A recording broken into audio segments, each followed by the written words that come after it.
Hello everybody, in this tutorial we're going to make this VFX setup, and we're going to use the things we made in the last two tutorials. And if you don't want to do these, the last tutorials, you can just download the mesh in the description, and you don't need the material.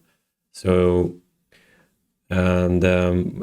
what's important in this tutorial is that we're going to use the signed distance field SDF setup to make the direction here, because we are spawning the particles on the mesh and then we're doing the direction. So you can't sample at the moment normal from the mesh. You need a signed distance field, and I'm going to explain everything to you. So we're going to, in this first tutorial, I'm just going to focus on the SDF and explain that part, and then in the next tutorial we're going to finish off the complete setup and add this slider here so we can have this thing going on. So let's start in an empty scene. Well, not empty, but we're going to start from where we left off in the last one. So, and first off, we're going to create the visual. Let's see, where are we? Visual effects graph. And we're going to have the minimal system. And I'm going to have the same name. So I'm just going to rename it like this. And we're also going to make a new material for our particles. So it's going to be an unlit shader graph. So particles like this. So we're just going to make a quick particle material, and it's going to be, we're going to have two things. We're going to have a color. So we have it here. And we're going to make sure the color is HDR. Also, we're going to have a texture 2D, because we gonna sample texture 2D. And if we go into the graph settings, we're going to make it to an surface type. We're going to do transparent, and super important, support VFX graph here. Click that one. And then you have alpha here, and I'm going to connect it to the red one, because we're going to have a black and white picture. And the color to base color, of course. So this is the simple particle material. So then we have it here, and we can close this one. So what is signed distance field? We're going to use it because we need to sample the direction on this mesh. So if you don't have this SDF bake tool, you need to install it, because it looks like this. And you can find it on GitHub. So you need to install this piece here. And I will leave this in the description. So when you have this installed, you can take the mesh that you're working on and put it in the mesh part here. So here you see, this is the mesh. You see the mesh. So this is super nice. And we need to make a 3D texture of this. So we do bake mesh. And here you see this is a 3D mesh. So the red part, that's kind of a value. It's a float distance. And so the distance, as you see, it's dark here, so it's close to 0. So that's why these positions have so small distance to the mesh, so it's almost black. And here you see it's very bright. So that means the float value in the red channel is high. So that's why from here to the center, the distance is longer. So that's the color representing the distance. But also we have directions. It's a 3D float, so that's good. And so we're going to use this texture to determine the direction. So if we save this SDF, and we do it in tutorials, and we're going to save it here. I have an old one. We're going to just Save it over, save, yes. And max resolution, you can also change that, of course, but it's going to be good enough for us. So now we made this SDF thing. Now we're going to use these things in the shader, well, VFX setup. So we are in here, so we open up the VFX setup.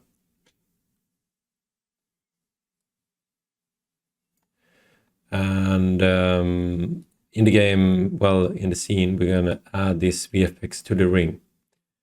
So I'm going to make sure that it's in the center, and it is, and yeah.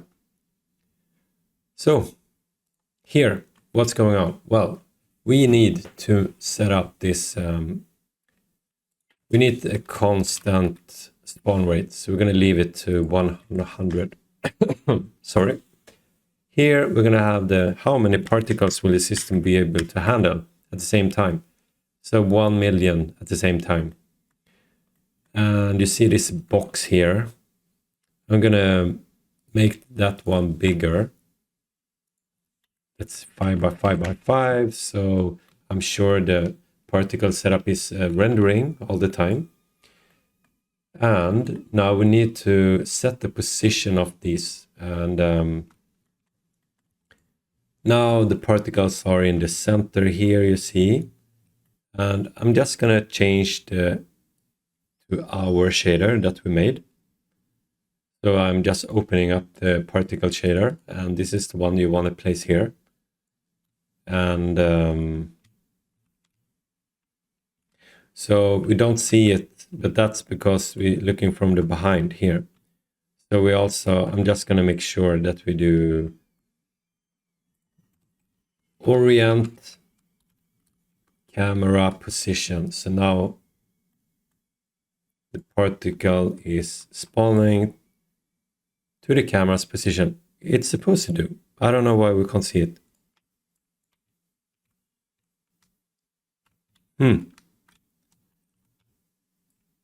So if we do, let's set up this. We need the default. Okay, default particle.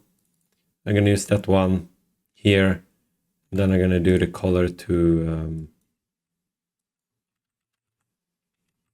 white. So if I save this, okay, I'm going to go into this shader and just try to save this one more time. Sometimes that's the reason why it doesn't work. So if I do save, yeah, so that's a little bit buggy sometimes. So I just resave this material, and now you see the dot appear here. So now if I just do also set size, so I'm going to do 1 unit. So now I know I see it. So what we want to do, we want to spawn this particle on the mesh. And I'm going to do 0.2, that's enough.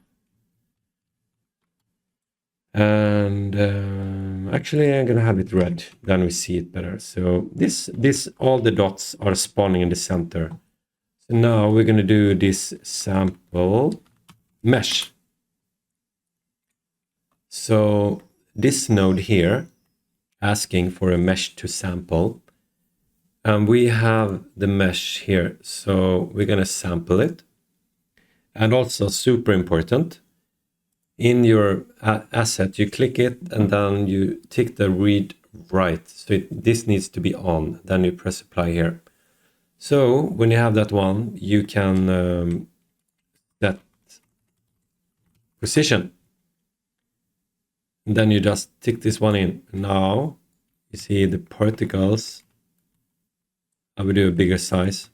You see now all the particles is spawning down here on the mesh.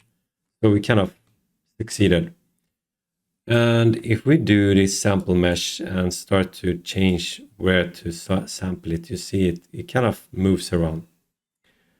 So we're going to use a random for that. So we're going to do random number, and now you see the particle will spawn on the vertex 0 or 1. And if we do 1000, now the particles will spawn on these 1000 different vertex. So if we do 10,000. Now we see them spawning on 10,000 particles. And if we do 50,000, so what's the number that's correct to use? So let's say if we do 200,000, you see it's spawning everywhere. But you can see there is one really big blob going on here. It's always super dense. So you can see it's going on something weird. But it looks good all the other places. So the reason for this is because you need to make sure you're not overshooting this number.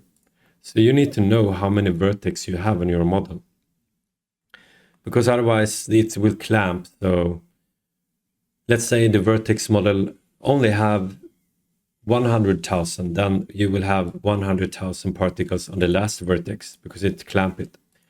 So what you can do, if you open up this tool again, that we just used, FDS bake tool, so we can actually check out this one. So here is C, 108,940 vertices, and that's the number we want. So if we do 108,940,000 vertices, that's the correct amount we want. So now we see it's perfect. No overshooting. So now if we lower these particles,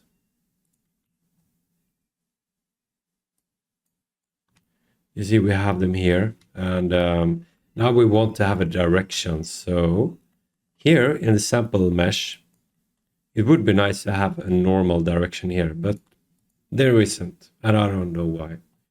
So how I solve this is we need to use this thing we made here, as I explained. So here we baked and saved this one. So we need to take this mesh, 3D texture, and sample from this one. So we're going to do sample SDF signed distance field, and we have the stone SDF here, and we need to sample this texture somewhere, and the position is here. So because we have a position on the mesh, then we just sample on the texture, and then we set a velocity. So direction, that's the thing we want. And you see something weird is happening. It's going to the center. And the reason is because the texture is really small. The SDF texture is just in the center here because it's not big enough. So if we click on this one, and you see orient box here and the size, if we do 4x4 or even more, maybe if we do 10x10 and save, now you see it's sampling outwards because now the circle is too big. So you can't really debug it, unfortunately, but what you need to do, you need to have this tool, Visual Effect SDF Bake tool, and when you have this mesh here, you see this is desired box size. So I'm going to copy these numbers and place it in here. These two were the same ones, that's why I just paste it in the same. Then the Z here. And then I'm closing it. And now if we change the set lifetime random and do like 0.2, 0.4, then we spawn 5,000 particles. Now you see it working. It works. So this is the basic setup for just spawning the particles on the mesh and then find the direction. So it's have a direction. Now the direction is not super accurate, but if you want more accurate, you can just crank up the voxel density in the SDF tool. So yeah, this is the first part we're going to do with the fire. And in the next part, we're going to make sure we set up the script and make the textures and stuff so it looks like fire. So thank you so much for watching and see you in the next one.